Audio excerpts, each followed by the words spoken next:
You ask Tiger to solve. This deals with linear equations with one unknown. The final result is x equals 20. Let's solve it step by step. Group all constants on the right side of the equation. Add 60 to both sides.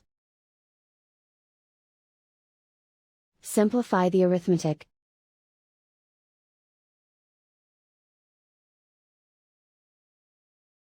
Isolate the x. Divide both sides by 3.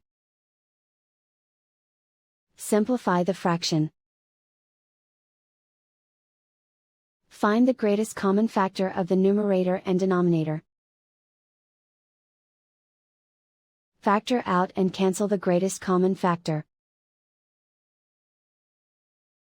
And so the final result is x equals 20.